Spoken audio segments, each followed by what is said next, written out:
నా దేవుడు అంట ఆ సిలువలో మరణించడాన్ని అంట సమాధులు తెరవబడింది అంట. దేవునికి స్తోత్రం, హల్లెలూయా.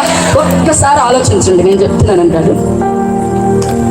నిజంగా ఆలోచించండి, బైబిల్ చదువుతున్నప్పుడు చనిపోయిన వాళ్ళు అప్పుడే యానివర్సరీ అయ్యొచ్చు, శ్రద్ధాంజలి పెట్టుకున్నారేమో పాపం, ఫోటో పెట్టి. కొంతమంది పాప సమాధి కట్టిద్దాం అనుకుంటున్నారేమో, కొంతమంది అక్కడ ఫోటో పెట్టి అంత అన్నదానాలు చేస్తున్నారేమో.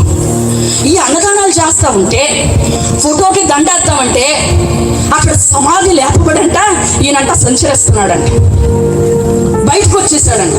ఒకసారి ఆలోచించండి, ఆ సూపర్ న్యాచురల్ తినడానికి ఈ రాత్రి జరిగితే ఇక్కడ ఒక్కడనే ఉంటారంటారా? ఏమండి, ఉంటారంటారా అసలు? కానీ ఒక్కసారి మనస్ఫూర్తిగా ఆలోచించండి, ఇది జరిగే పనేనా? ఎంత అద్భుతం అండి, ఎంత ఆశ్చర్య కార్యం అసలు. వావ్, మన దేవుడు ఎలాంటి గొప్ప కార్యాలు చేసే దేవుడు, ఎంత ఆశ్చర్య కార్యాలు చేసే దేవుడు. ర్యాలీగా వెళ్ళిపోతున్నారంట పరిశుద్ధులు అందరూ, యెరూషలేము వీధులు వెళ్తున్నారు, గుంపులుగా అందరూ వెళ్తా ఉన్నారంట. ఏమండి, ఎక్కడికి వెళ్తున్నారు, ఎందుకు వెళ్తున్నారు అంటే, మా సమాధులు తెరవబడినాయి, పరిశుద్ధుడైన దేవుడు మరణించడంతోనే మాలోకి జీవం వచ్చిందని చెప్తున్నారు. దేవునికి స్తోత్రం, హల్లెలూయా, హల్లెలూయా. సూపర్ న్యాచురల్ థింగ్ అంటే అసాధ్యమైన వాటిని సాధ్యపరిచే దేవుడు నా దేవుడు.